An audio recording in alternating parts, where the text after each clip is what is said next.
Grandpa, Mom, and Dad are going to steal all your money tonight, whispered my 8-year-old granddaughter Emma. Her small voice cut through the birthday party chaos like a knife through silk, and in that moment, my entire world shifted on its axis. What happened next would change our family forever, and trust me when I tell you this. By the end of this story, you'll understand why betrayal from those you love most can either destroy you or forge you into something far more dangerous than they ever imagined. But before we dive into this tale of deception, loyalty, and the ultimate grandfather's revenge that nobody saw coming, hit that subscribe button and drop a comment letting me know where you're watching from. Because this story, it's going to take you on a roller coaster that'll have you questioning everything you think you know about family. The morning started like any other Saturday in my quiet suburban home in Denver, Colorado. At 72, I'd settled into routines that kept loneliness at bay. Coffee at 6:30, newspaper by 7, and usually blessed silence until at least 9, which is why when my phone rang at 7:15 that September morning, I knew something was wrong. "Hey, Pop," came my son Jake's voice through the receiver, but there was something off about his tone. Nervous, guilty.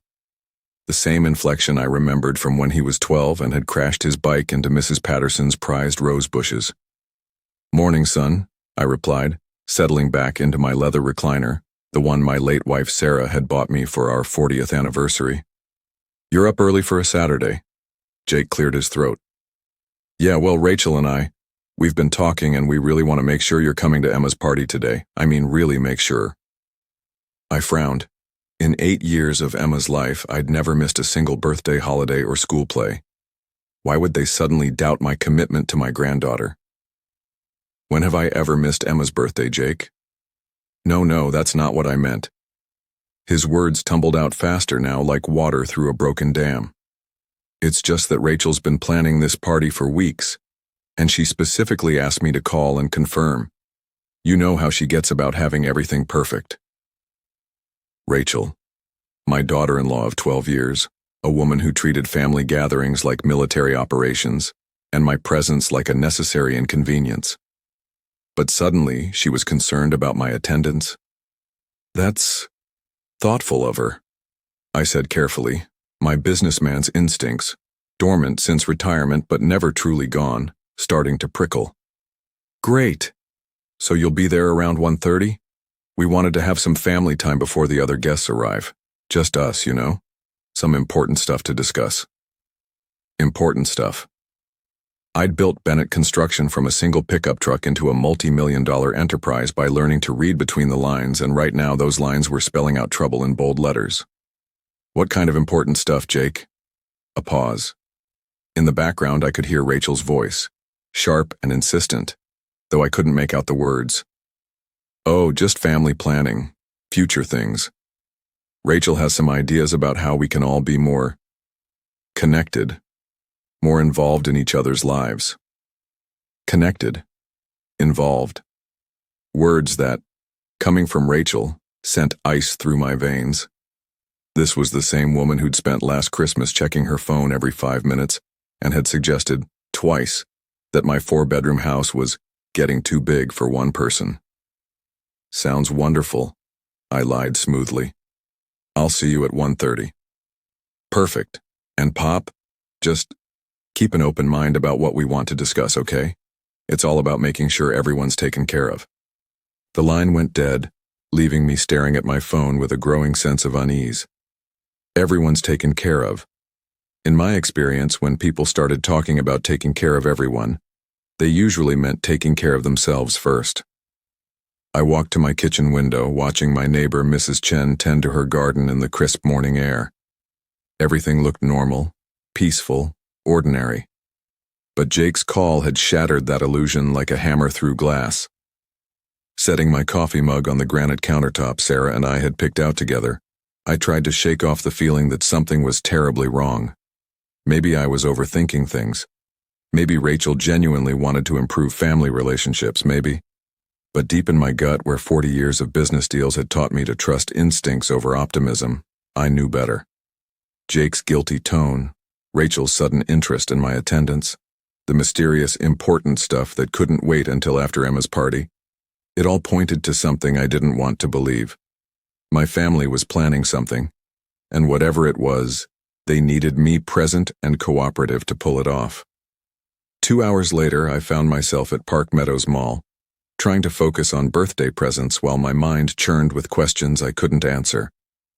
Emma had been fascinated by marine biology since her school trip to the Denver Aquarium, so I headed straight to the bookstore.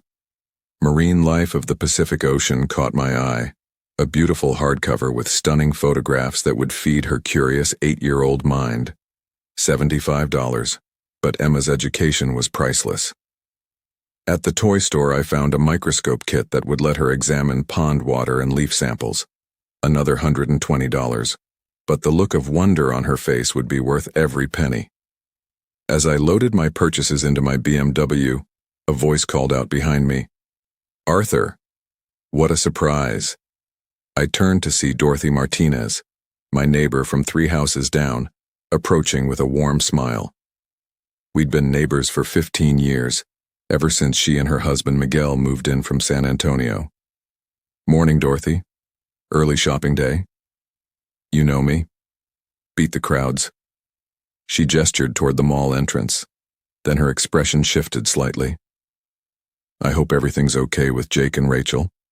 I saw them downtown Tuesday morning coming out of First National Bank with quite a stack of papers. They looked pretty serious about whatever they were discussing." My hands tightened on my car keys. "Tuesday morning?" "Yes, around 10:30. I was dropping off Miguel's business loan documents, and I saw them in the parking lot.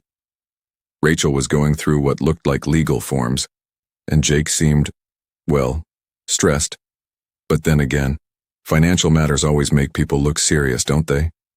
Financial matters. Legal forms. Just 4 days before Jake's nervous phone call about Emma's party and their mysterious, important family discussion. Probably just routine banking business, I managed. "Of course," Dorothy agreed, but I caught something in her tone, a note of concern that suggested she'd found their behavior as unusual as I did. "Well, I should let you finish your shopping. Give my love to that precious granddaughter of yours." As she walked away, I stood beside my car trying to process this new information. Jake and Rachel at the bank with legal documents, looking stressed and serious. Important family matters that couldn't wait. Everyone being taken care of. The pieces were starting to form a picture I didn't like. I drove home in thoughtful silence, my presents for Emma sitting in the passenger seat like symbols of innocence in a world that was suddenly feeling much more complicated. Whatever Jake and Rachel were planning, it involved banks, legal paperwork, and my presence at today's party. My phone buzzed as I pulled into my driveway. A text from Rachel. "So excited for today. Emma can't wait to see you. Don't forget, 1:30 sharp." The heart emoji felt like a slap in the face. Rachel had never used heart emojis in our text exchanges. Ever. The woman who usually communicated with me in polite, distant sentences was suddenly overflowing with artificial affection. Inside my house, I wrapped Emma's presents with extra care, choosing the bright purple paper that was her favorite color. Each fold of wrapping paper felt significant, as if I was preparing gifts for a granddaughter I might not see much longer. Because deep in my heart, I was starting to suspect that after today's important family discussion, everything was going to change. I arrived at Jake and Rachel's 2-story colonial at exactly 1:30, carrying Emma's wrapped presents and a bouquet of yellow roses. Rachel's favorite, though I couldn't remember the last time she'd seemed genuinely pleased by any gesture I made. The front door opened before I could ring the bell. "Arthur!" Rachel practically sang my name, her arms spreading wide as if we hadn't seen each other in months rather than 2 weeks. "You look absolutely wonderful today." This enthusiasm was jarring. Rachel usually greeted me with a polite smile and a quick hug before disappearing into kitchen duties. Today she touched my arm twice while talking, her eyes bright with an energy I'd never seen directed at me. "Thank you, Rachel. Everything looks beautiful." And it did. Colorful streamers draped every doorway, balloon bouquets filled each corner, and a hand-painted banner reading "Happy 8th Birthday, Emma," stretched across the living room. far more elaborate than previous birthday celebrations I'd attended. "Dad?" Jake appeared from the kitchen, his voice carrying across the house with theatrical enthusiasm. "There's my favorite father-in-law. Come meet my buddy Mike from work. Mike, this is my amazing father I've been telling you so much about." Amazing father. Jake's workplace conversations about me typically focused on my old-school business methods or my stubborn independence. But today he clapped my shoulder with excessive enthusiasm, his laugh echoing too loudly in the decorated hallway. The living room buzzed with familiar faces, neighbors, Emma's school friends, parents I recognized from various school events. Normal party sounds, normal party people, but underneath it all, I sensed something artificial, like a play where the actors were trying just a little too hard. "Grandpa!" Emma's voice cut through the performance like sunshine breaking through clouds. She ran toward me, her genuine smile the first real thing I'd encountered since arriving. She wrapped her small arms around my waist, and for a moment the world felt normal again. "Happy birthday, sweetheart."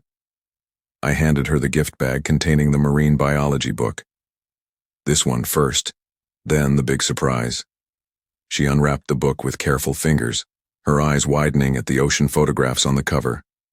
But when she looked up to thank me, something flickered across her 8-year-old face, a shadow of sadness that vanished the moment Rachel appeared beside us. "Isn't Grandpa generous, honey?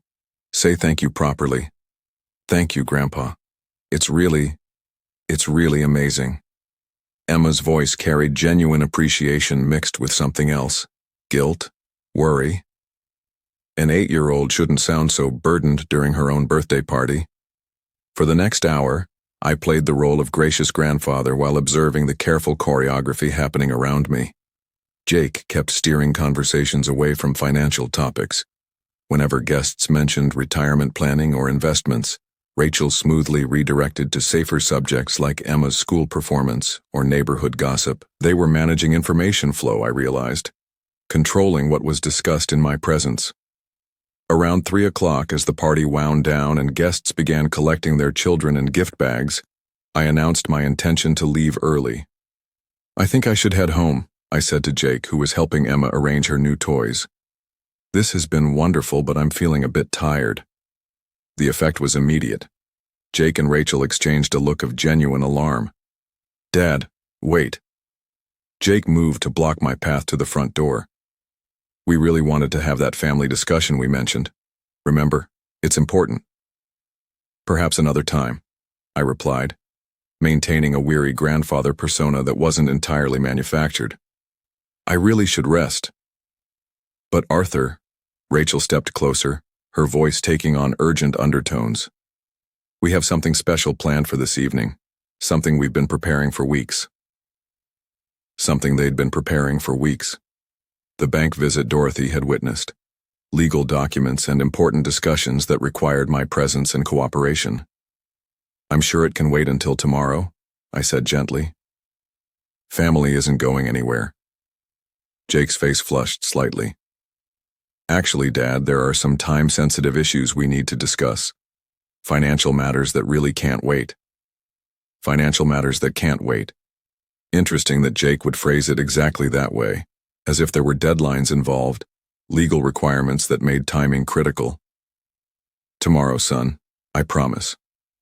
I knelt down to Emma's level, pulling her into what might be our last innocent embrace before everything changed. "Thank you for the most wonderful birthday party, sweetheart." "Thank you for my presence, Grandpa." Her small arms tightened around my neck. "I love you so much." "I love you too, more than you'll ever know," I whispered against her ear, quiet enough that only she could hear. "Remember that no matter what happens." Standing up, I felt Jake's hand on my shoulder, heavier than necessary, almost restraining. "Dad, please. Just give us 1 hour. 1 hour to discuss these important family decisions." I looked into my son's eyes and saw not the boy I'd raised with baseball games and bedtime stories, but a desperate man whose needs had overwhelmed whatever love remained. The realization cut deeper than I'd expected. "Another time, Jake." I need to go home now. Walking to my car while they watched from the doorway, Rachel whispering urgently in Jake's ear, I felt the weight of performance finally lifting from my shoulders. Whatever they had planned required my cooperation, and I'd just refused to give it. Alone in my BMW, I sat for a moment in their driveway, processing the magnitude of what I'd just witnessed. My family had planned something for tonight, something involving banks and legal documents and my reluctant participation. Starting the engine, I drove home through the familiar streets of my neighborhood, past houses where families were probably having honest conversations about ordinary problems. Not like the careful choreography I'd just escaped, where every smile felt calculated and every gesture seemed designed to manipulate. Inside my house, the silence felt different than it had that morning, no longer peaceful, pregnant with purpose. I barely had time to set my keys on the kitchen counter when small fists knocked urgently on my front door. Through the peephole, I saw Emma standing on my porch, still wearing her birthday dress but looking far more serious than any 8-year-old should. Emma, sweetheart, what are you doing here? She slipped inside quickly, glancing back toward the street as if checking whether she'd been followed. I rode my bike over. Mom and Dad think I'm in my room playing with my new toys. Something cold settled in my chest. Emma, what's wrong? She looked up at me with Sarah's eyes, the same deep brown, the same intelligence that had first captured my heart 45 years ago. But now they were filled with an adult worry that no child should carry. Grandpa, I need to tell you something really important about Mom and Dad. I knelt to her eye level, my knees protesting against the hardwood floor. What about them, honey? They're going to steal your money tonight. The words hit me like a physical blow. I gripped the doorframe to steady myself, fighting to keep my expression calm for her sake. Emma, that's a very serious thing to say. Are you sure you heard correctly? She nodded gravely. Last night after my party planning meeting with Mom, I couldn't sleep because I was too excited about today. I went downstairs to get some water, and I heard them talking in the kitchen. My throat felt dry. What exactly did you hear? Mom said you have too much money for one old man living alone. Emma's voice dropped to a whisper as if the words themselves were dangerous. She told Dad they were going to fix that problem tonight. Dad seemed scared, but Mom said the papers from the bank would make everything legal. Papers from the bank. Dorothy's observation about their Tuesday morning visit suddenly made terrible sense. My business instincts, dormant for years of retirement, roared back to life with crystalline clarity. Did they say anything else, sweetheart? Dad kept asking, what if he finds out? And Mom said it would be too late by then because you already signed stuff. Tears welled in her eyes. Grandpa, I don't want them to take your money. You're the only grown-up who really listens to me. I pulled her into a fierce hug, feeling her small body trembling against mine. Sarah's granddaughter, carrying adult secrets that no child should bear. The betrayal cut deeper knowing they'd planned this theft within earshot of innocent ears. Listen to me carefully, I whispered into her hair. You did exactly the right thing telling me this. But we need to keep this our secret for now, okay? Can you do that? She nodded against my shoulder. Are you going to stop them? Yes, sweetheart. I'm going to handle everything.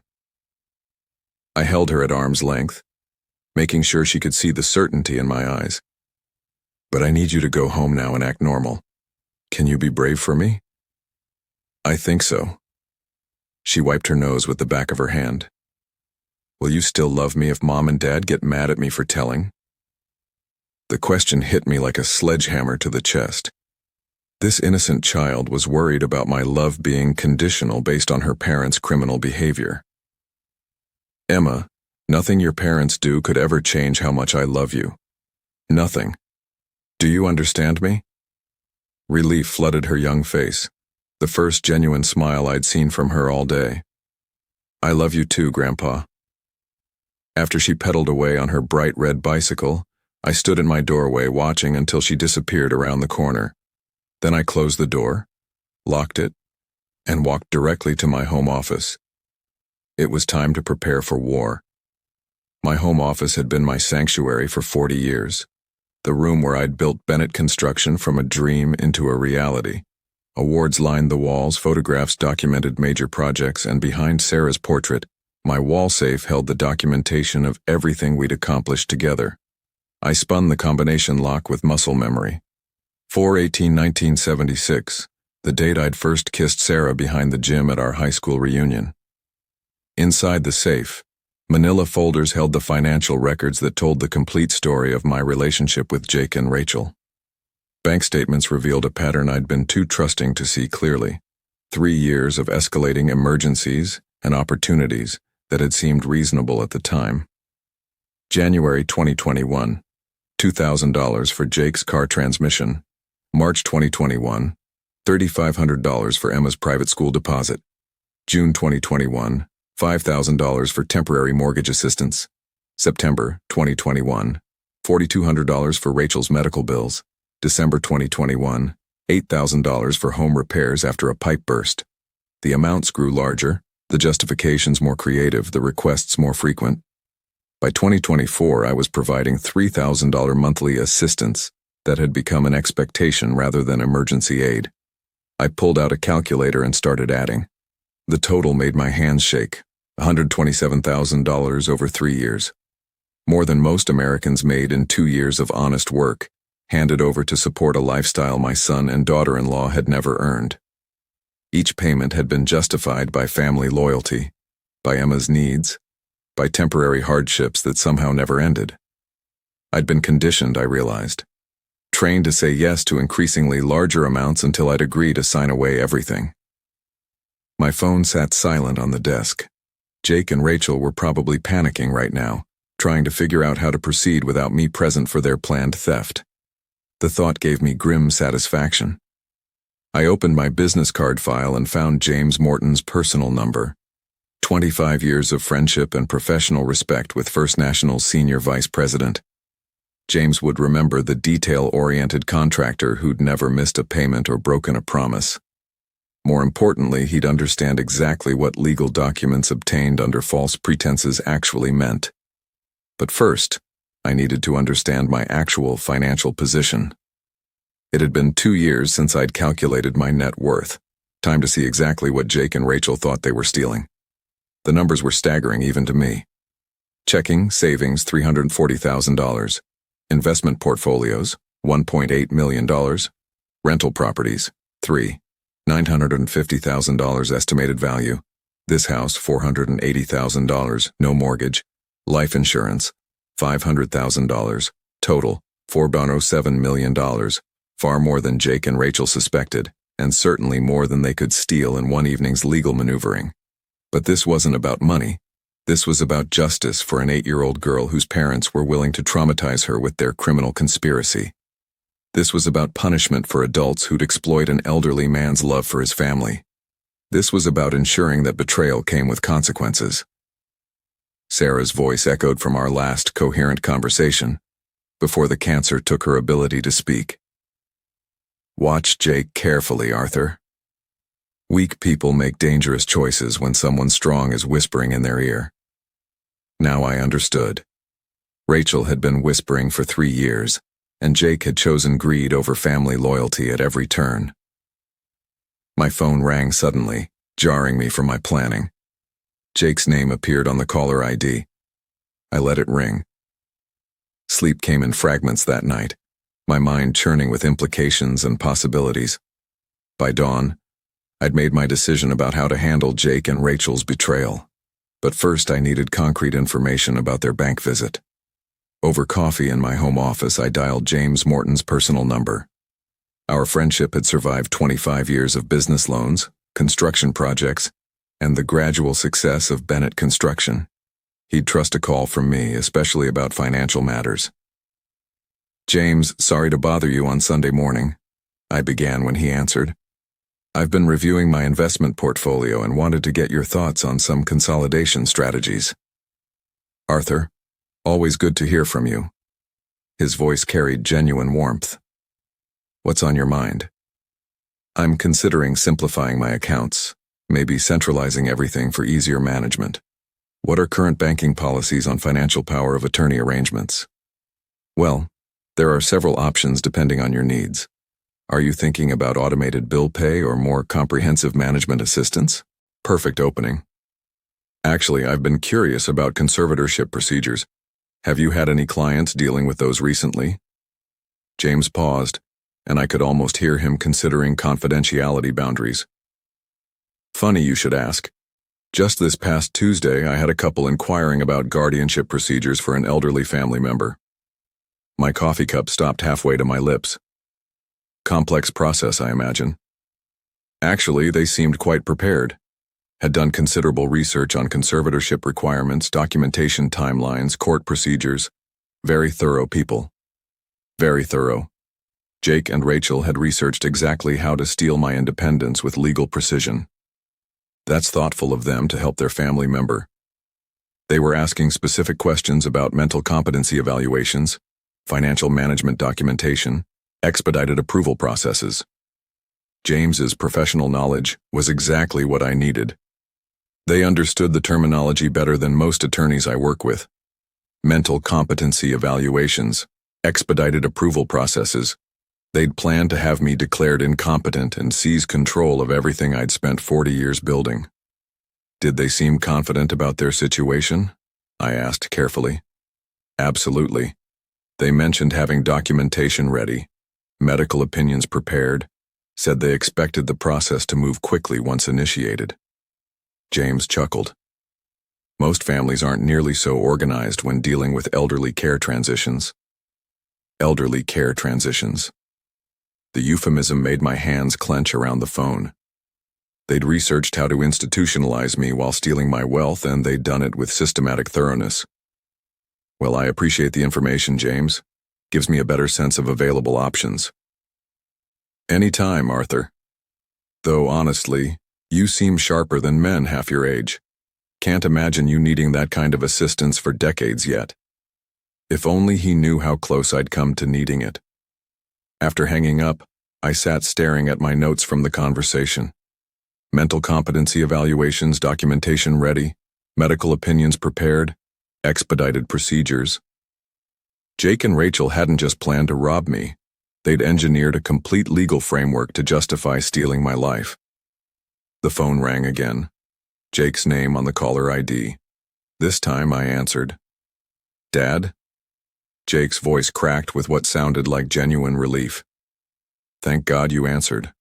I was worried sick about you leaving early yesterday. I let my voice carry a tremulous uncertainty that wasn't entirely manufactured. Oh, Jake. I've been having these terrible headaches. Hard to concentrate on anything. That doesn't sound good at all. Maybe we should have Dr. Rodriguez check you out.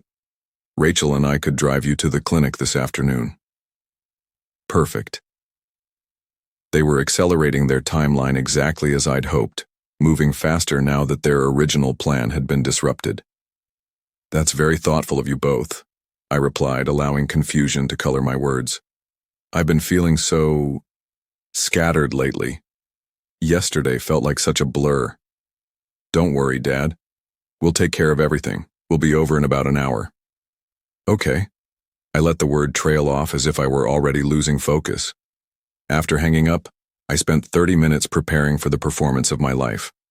I mussed my hair slightly, put on an old cardigan that made me look frailer, and practiced the slower, more hesitant movements of genuine elderly confusion. When their car pulled into my driveway, I was ready. Arthur, we brought some documents that might help with your situation, Rachel announced as they settled into my living room. She carried a leather portfolio that looked expensive and professional, the kind lawyers used for important contracts. Documents? I blinked at her with what I hoped appeared to be genuine bewilderment. What kind of documents? Jake leaned forward, his expression earnest with practiced concern. Dad, we've been researching ways to help you manage things better. Your finances, medical decisions, daily responsibilities. We found some excellent solutions. Manage? I rubbed my temples as if the conversation was causing physical pain. I'm not sure I understand. Everything seems so complicated these days. Rachel opened the portfolio with practiced efficiency, revealing forms with highlighted signature lines and professionally printed headers. Someone had invested serious money in legal consultation for this theft. These documents would give us power of attorney to help with your banking, medical appointments, and important decisions, she explained with rehearsed patience. Think of it as having a backup system when you're not feeling your best. I stared at the papers as if they contained hieroglyphics. It's so overwhelming. I used to understand these things better. That's exactly why we need to do this now, Rachel pressed gently. Before things get more confusing for you. Jake shifted uncomfortably. Dad, are you sure you're okay? You seem really different from yesterday, more, I don't know, scattered. Different? I looked at him with confused gratitude. I don't feel different, just tired all the time. These headaches make it hard to think clearly. Jake and Rachel exchanged that coordinated glance I'd noticed at the party, but now I understood its purpose completely. They were evaluating whether I was impaired enough to sign documents without understanding their implications. Arthur, these papers would just make it easier for us to help you, Rachel continued with maternal patience. You wouldn't have to worry about managing everything alone anymore.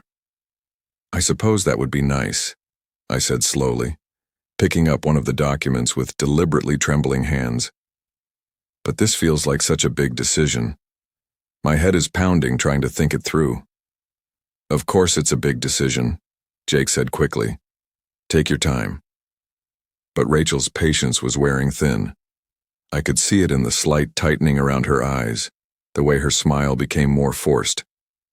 Don't you think it would be easier to have family help with these complicated matters? She pressed. You trust us, don't you, Arthur? Of course I trust you. Your family. I set the papers down carefully, as if the effort exhausted me. But could I maybe sleep on it? Decide tomorrow when I'm thinking more clearly?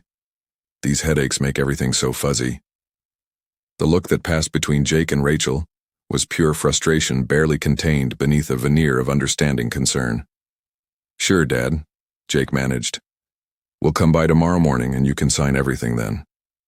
After they left, taking their legal documents with them, I allowed myself to slump in my chair and drop the performance for the first time in hours.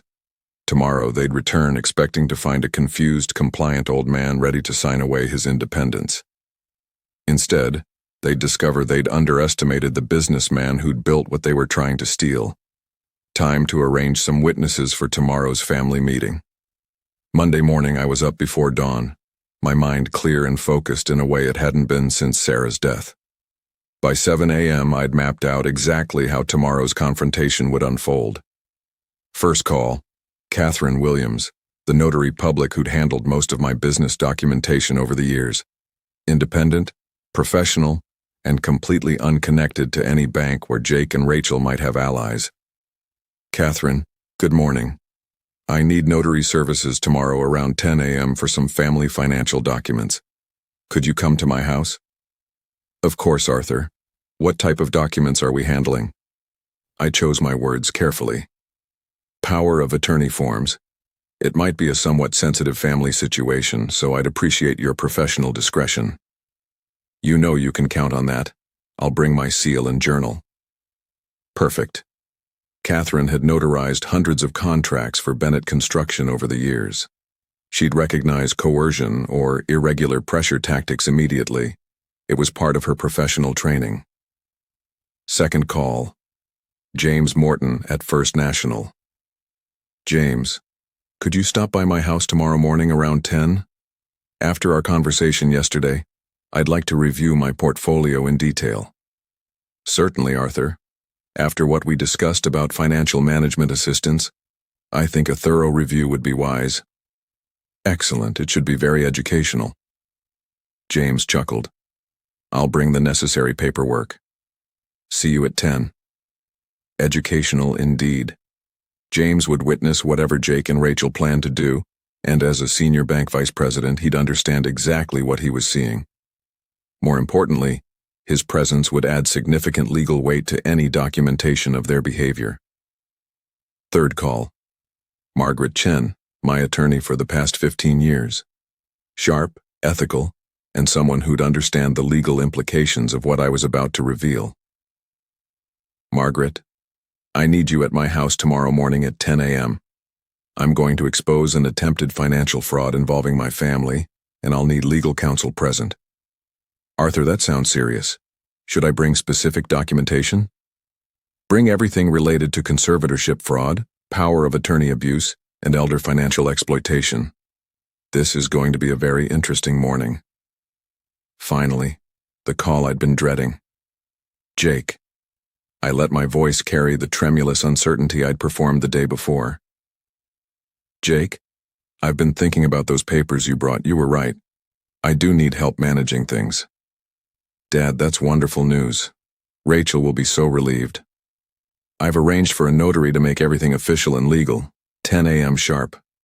Perfect. And Dad, thank you for trusting us with this. Trust. The word tasted like ashes in my mouth, but I managed to sound grateful. You're my family. Of course I trust you. After hanging up, I walked to my home office and opened the wall safe one more time. Tomorrow would determine whether I'd continue living as a free man in the house Sarah and I had built together, or watch everything we'd worked for disappear into Jake and Rachel's greedy hands. I pulled out the manila folder containing documentation of every payment I'd made to support their lifestyle over the past 3 years. $127,000 in total. Money that had enabled them to research how to steal everything else I owned. Then I drafted the document that would change everything. A new will that would protect Emma's future while ensuring her parents faced consequences for their betrayal. By midnight, everything was ready. Tomorrow morning, Jake and Rachel would walk into what they thought was easy theft, only to discover they'd stepped into a trap set by the same business mind that had built what they were trying to steal. Tuesday morning arrived gray and cold, matching my mood perfectly. I'd slept little, but when Catherine Williams arrived at 9:45 with her notary seal and journal, I felt completely prepared. Good morning, Arthur. Beautiful home office, she said, arranging her materials on the side table. This should be straightforward. James Morton knocked precisely at 10:00, carrying his banker's portfolio and wearing the expression of professional competence I remembered from decades of business dealings. Morning, Arthur. Ready for that portfolio review? More ready than you know, I replied, positioning myself behind my desk as footsteps approached the front door. Margaret Chen arrived simultaneously with Jake and Rachel, her briefcase and sharp eyes taking in the scene immediately. As one of Denver's most respected elder law attorneys, she commanded respect that filled the room. Jake and Rachel entered with confident smiles and their leather document case, but paused when they saw the assembled professionals. Dad, you certainly arranged quite the gathering, Jake said, his smile faltering slightly.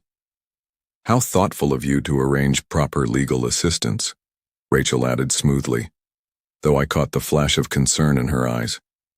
This will make everything so much more official. Indeed it will, I replied, my voice carrying none of yesterday's confused frailty. Please, everyone, take seats. We have quite a lot to discuss.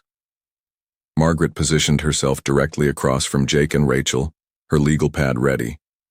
Catherine arranged her notary materials with professional precision. James opened his banking portfolio and waited with the patience of someone who'd witnessed countless financial revelations. Harry settled into the chair across from my desk, still smiling but with growing uncertainty. Dad, you sound much better today. More like your old self. Exactly like my old self, I confirmed, meeting his eyes directly.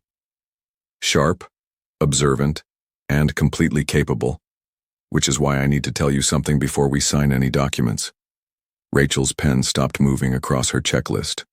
Arthur, what's wrong? Nothing's wrong with me, Rachel, but I'm completely aware of your plan to steal my money and have me declared mentally incompetent. The silence in the room was deafening. You could have heard a pin drop on the carpet. Jake's confident smile crumbled like a house of cards in a hurricane. Dad, what plan? We're here to help you manage. I know about your visit to James's bank last Tuesday, I interrupted, my voice steady as granite. I know about the guardianship procedures you researched. I know about the mental competency evaluations you plan to arrange. I know everything. Jake's face drained of color faster than water from a broken dam.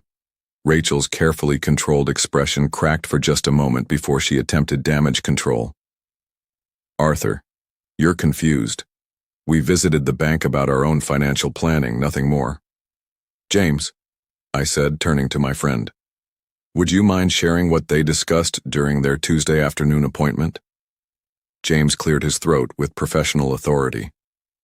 They asked detailed questions about conservatorship procedures, documentation requirements for declaring someone mentally incompetent, expedited court processes for emergency financial management, and the specific legal terminology needed to move quickly through the system.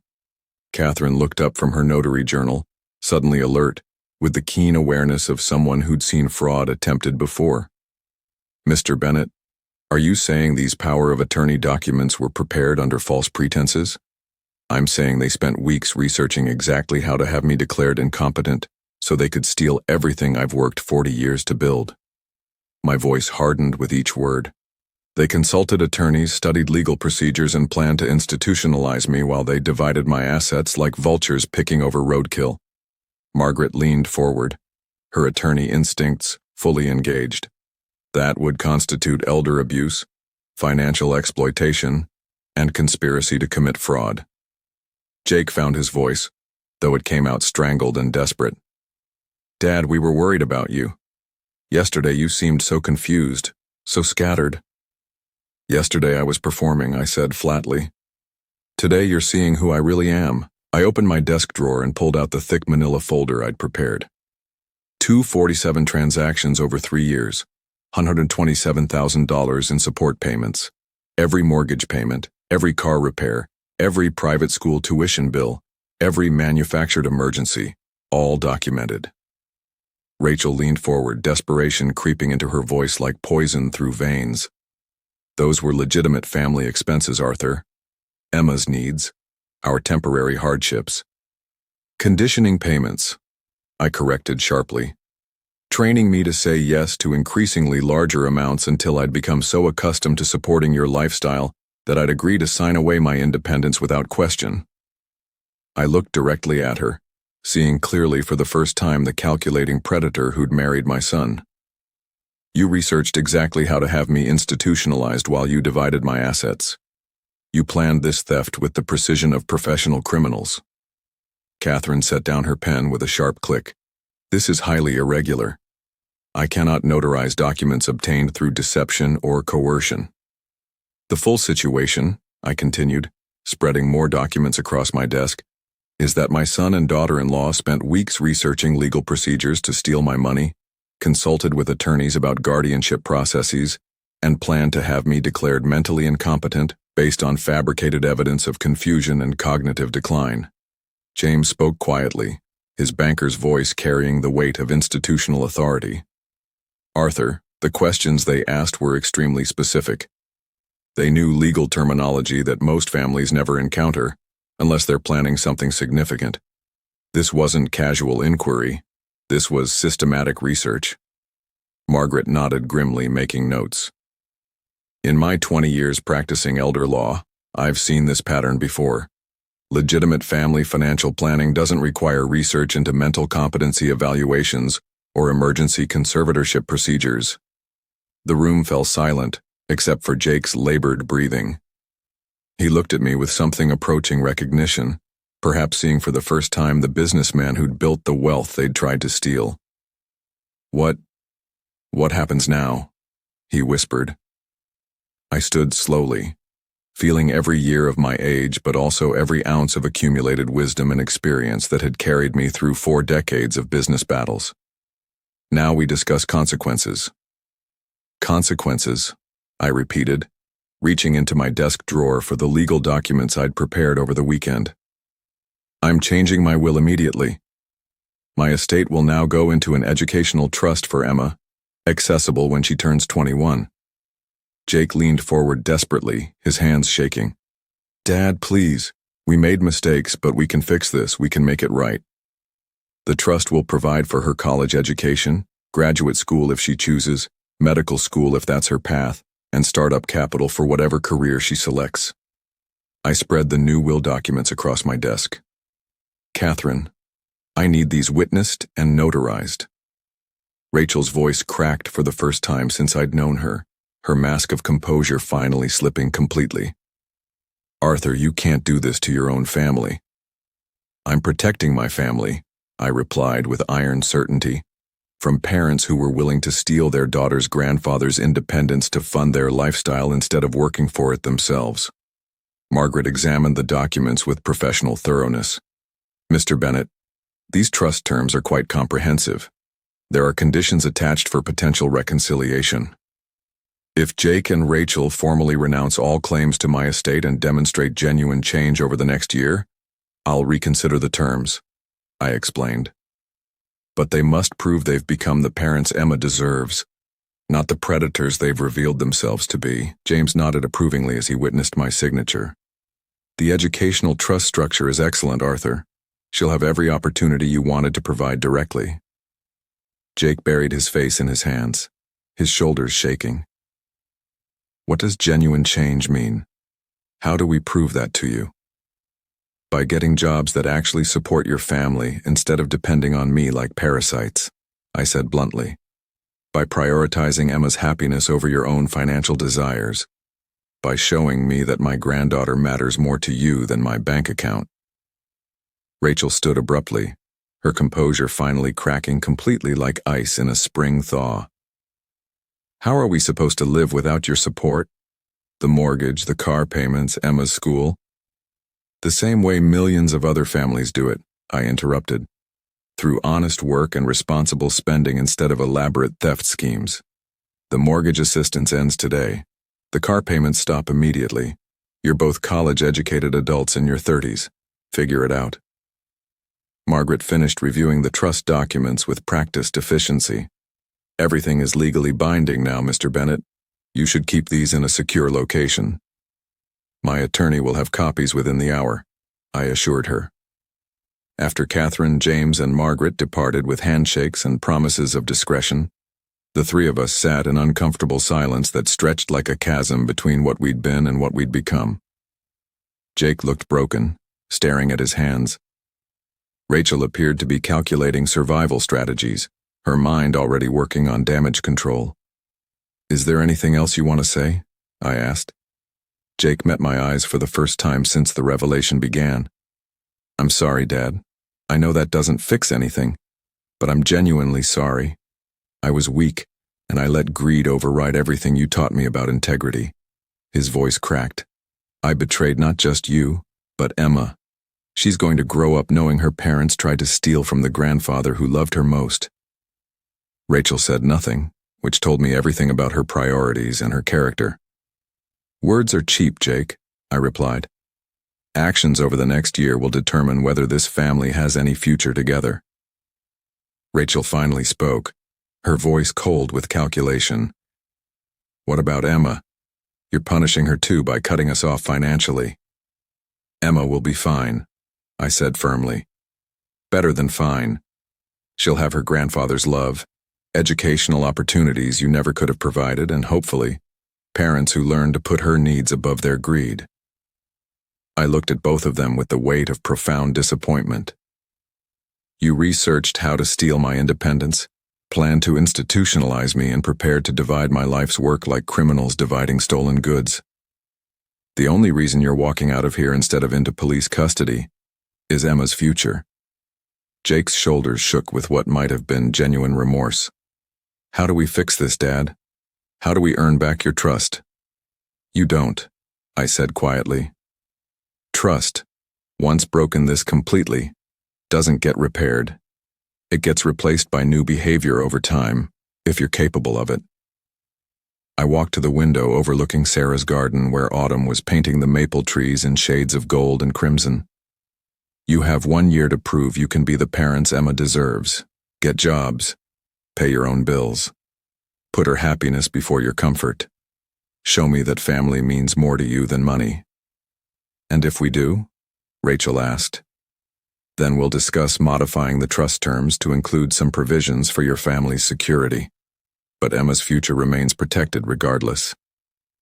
Rachel stood to leave, her expression unreadable. Jake remained seated, looking at me with something between desperation and dawning understanding. Dad, I need you to know, I never wanted to hurt you. I was scared about money, about providing for Emma, and Rachel convinced me this was the only way to secure everyone's future.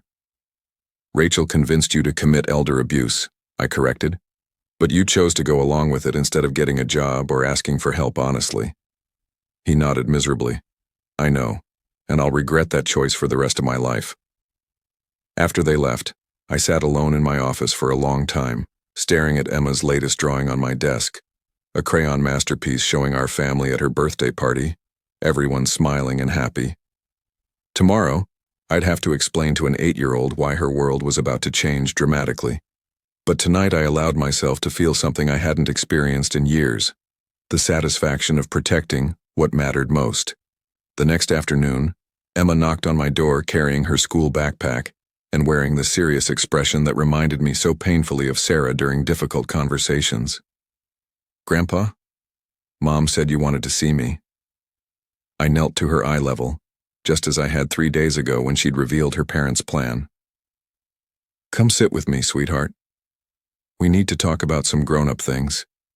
She settled beside me on the couch, her 8-year-old wisdom already sensing something serious in the air. Is this about what I told you? About Mom and Dad? Partly, I admitted, pulling her close.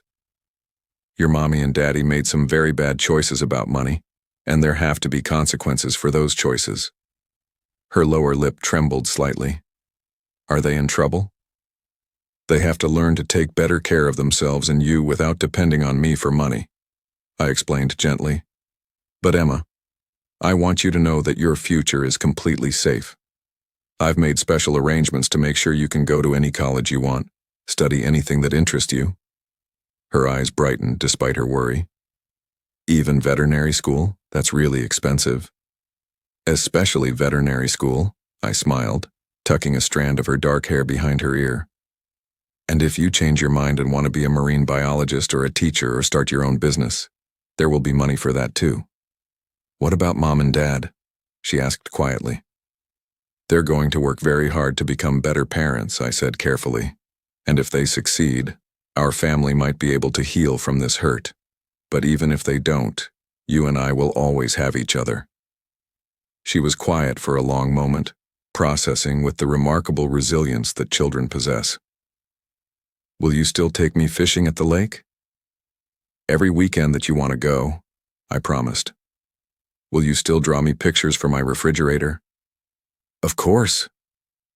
Her smile broke through like sunshine after a storm. Can we look at college brochures? I want to see what veterinary schools look like. Absolutely, I said, reaching for my laptop. We have all the time in the world to plan your future. As we scrolled through Colorado State University's veterinary program website, Emma curled against my side with the trust and affection that made everything I'd been through worthwhile. Grandpa? Yes, sweetheart. Thank you for protecting me even when it was hard. The simple gratitude from an 8-year-old girl hit me harder than any business victory I'd ever achieved. This was what mattered. This was what I'd fought to preserve. That's what grandfathers do, Emma. We protect the people we love most. Spring had returned to Denver, and I was tending Sarah's rose garden when Emma's bicycle appeared in my driveway. She visited every afternoon after school now, and today she carried a manila envelope that looked official. Grandpa, I got my report card. She bounded toward me with the energy that only 9-year-olds possess, her smile bright enough to power the entire neighborhood. 6 months of stability had worked miracles for her confidence and happiness. Let's see those grades, I said, wiping my hands on my gardening gloves. All A's, she announced proudly, even in math, which used to be really hard for me. Outstanding, I said, giving her the hug her achievements deserved. Sarah would be so proud of you. Dad got a job at the construction company downtown, she continued, settling beside me on the garden bench. Mom's working at the dental office. They're both really tired all the time, but they seem, I don't know, happier maybe. This was the first positive news about Jake and Rachel I'd heard since our confrontation. For 6 months, they'd struggled with the reality of supporting themselves without my financial assistance. There had been arguments, stress, and more than one tearful phone call from Jake begging for help that I'd refused to provide. But if Emma was right, maybe they were finally learning what honest work and family responsibility actually meant. That's wonderful news, sweetheart. Are they treating you well? Much better. She nodded. They actually listen when I talk now instead of always being stressed about money. And Dad helped me with my science project last week. We built a model of the solar system. Progress. Real, measurable progress toward becoming the parents Emma deserved. Grandpa, do you think you might forgive them someday? The question I'd been dreading and anticipating in equal measure. I looked at this remarkable little girl who'd shown more courage and integrity at 8 years old than her parents had displayed in their entire adult lives. I think forgiveness is possible, Emma, but it takes time and proof that people have really changed. What do you think? Do you believe they've changed? She considered this with the seriousness of a Supreme Court justice. I think they're trying really hard. Dad said he was sorry for being selfish, and Mom actually cooks dinner now instead of ordering takeout all the time. Small steps, but steps nonetheless in the right direction. Well then, maybe it's time for me to see this change for myself. Her face lit up like Christmas morning. Really? You'd come to dinner? Mom's making pot roast on Sunday, your favorite. I'd love to come to dinner on Sunday, I said, meaning it for the first time in months. But Emma, I need you to understand something important. Even if I forgive your parents, things won't go back to exactly how they were before. I know, she said solemnly. You can't trust them with money anymore, but maybe you can trust them to love me properly. The wisdom of children never ceased to amaze me. She'd distilled the entire situation down to its essential truth. Love and trust were different things, and both had to be earned through consistent action.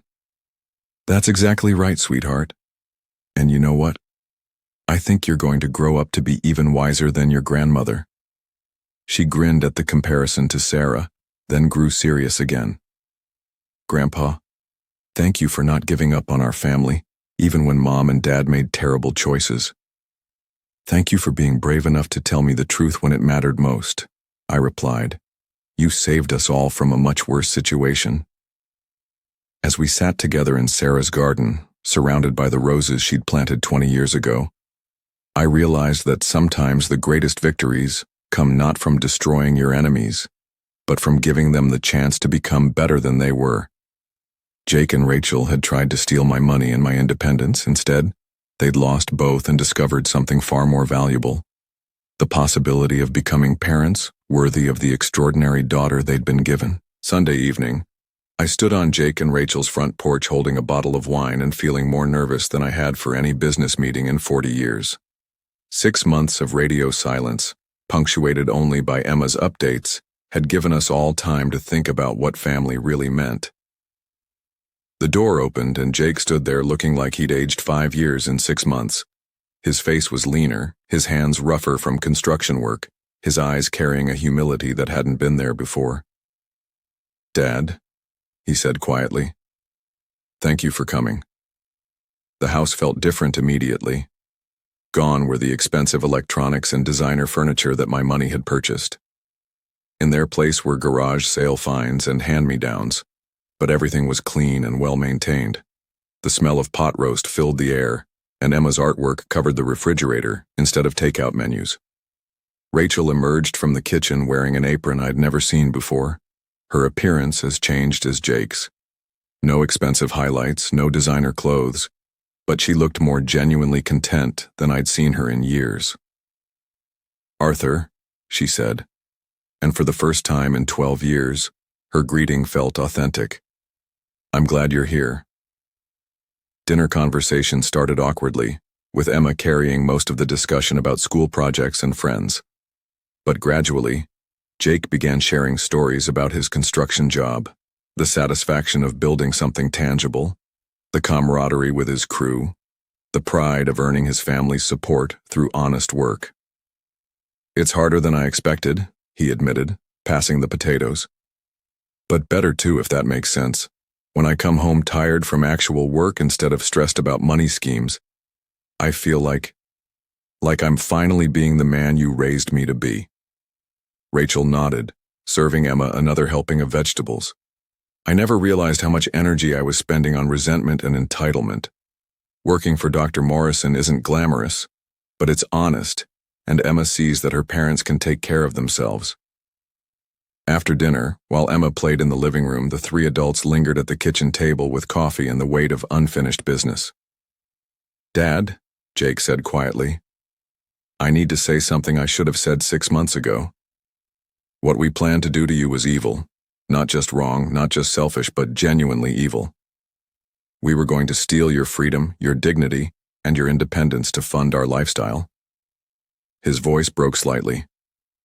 "I betrayed everything you taught me about integrity, family loyalty, and honest work, and I involved Emma in our deception by having those conversations where she could hear them."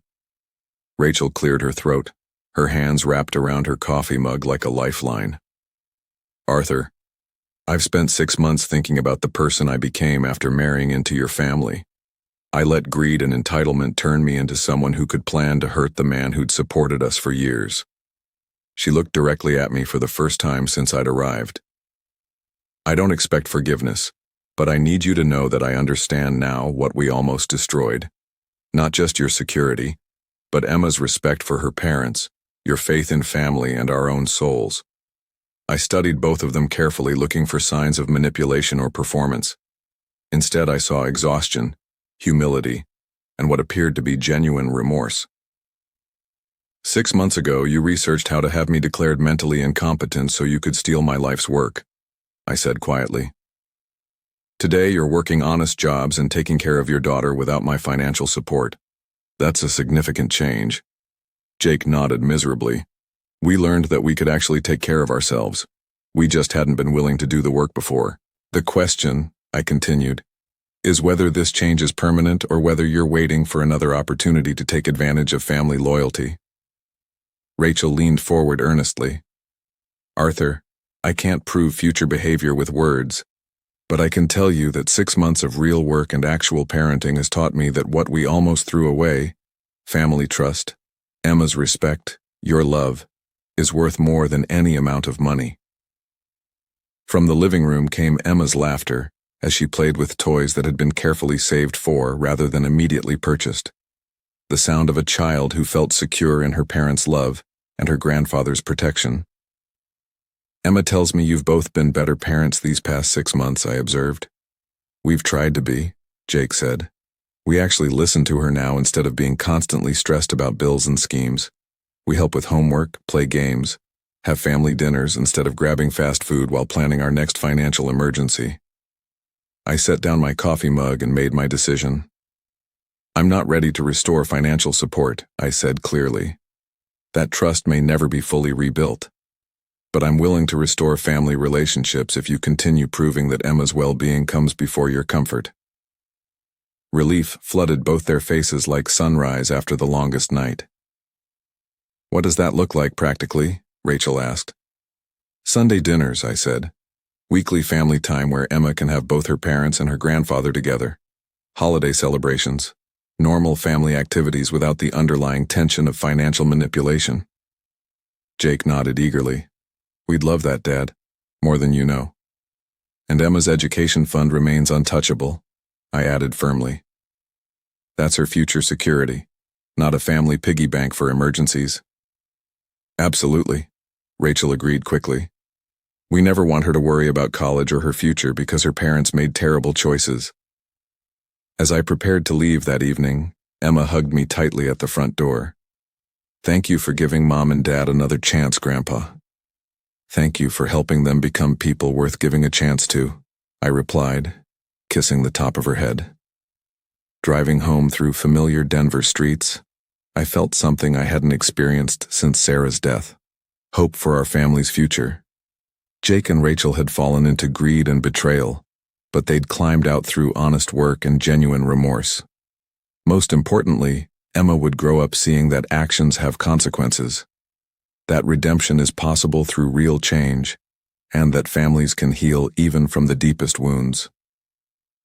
The anniversary of Emma's 9th birthday party arrived with Colorado's characteristic autumn beauty, golden aspen leaves dancing in crisp air that smelled of wood smoke and possibility.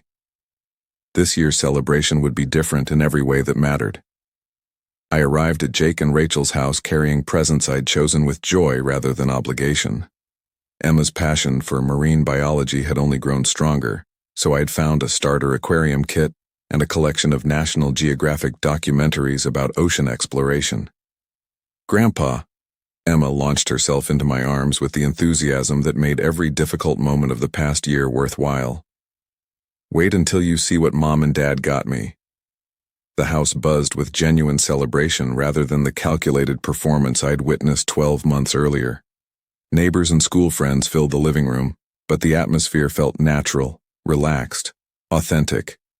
Jake grilled burgers in the backyard while Rachel organized party games, both of them fully present with their daughter rather than managing me as a target.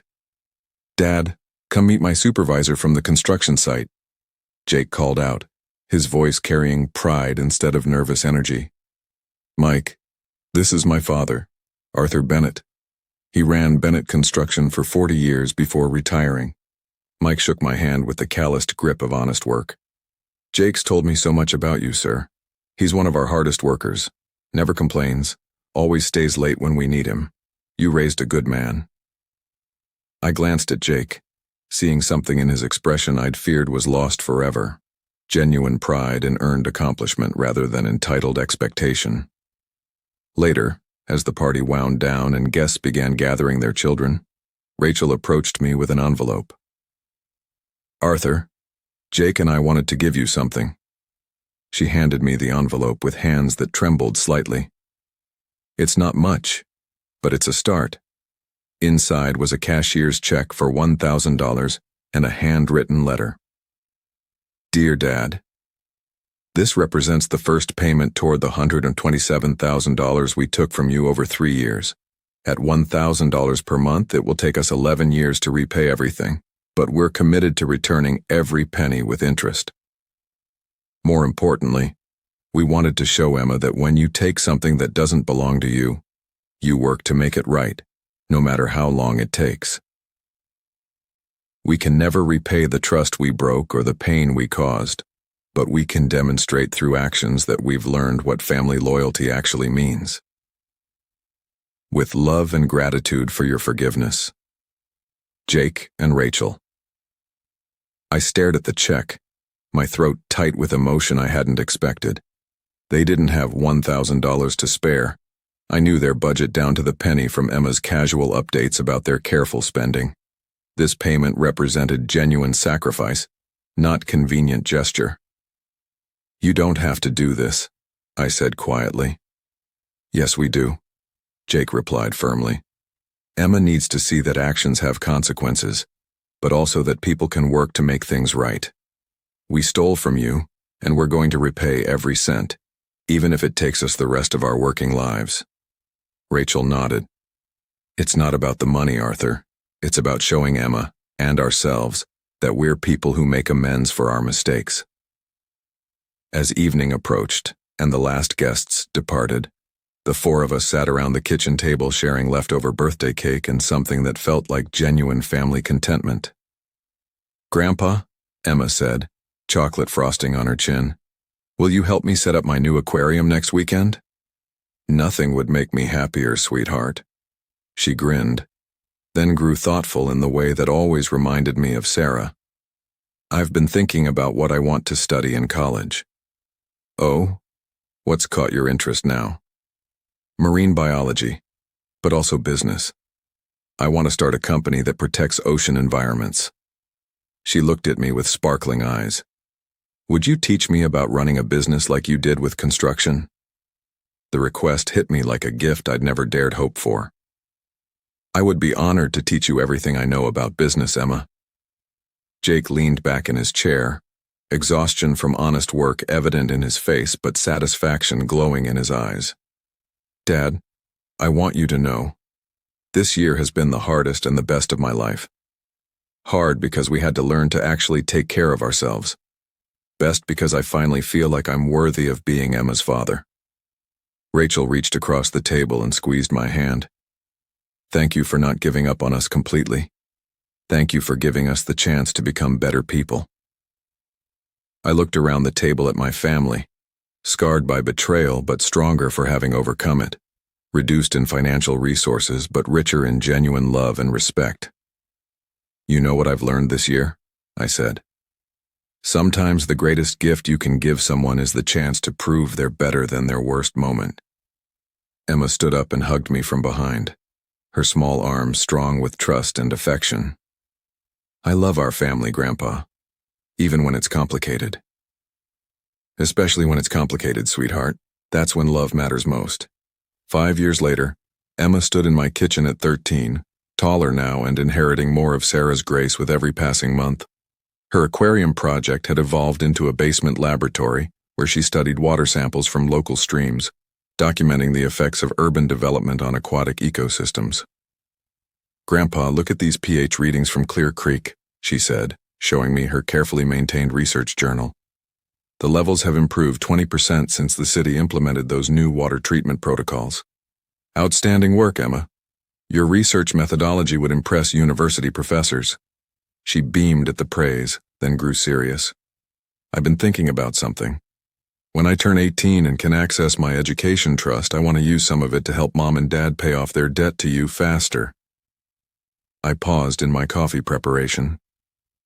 Jake and Rachel had been faithfully sending $1,000 monthly payments for 5 years, reducing their debt to $67,000.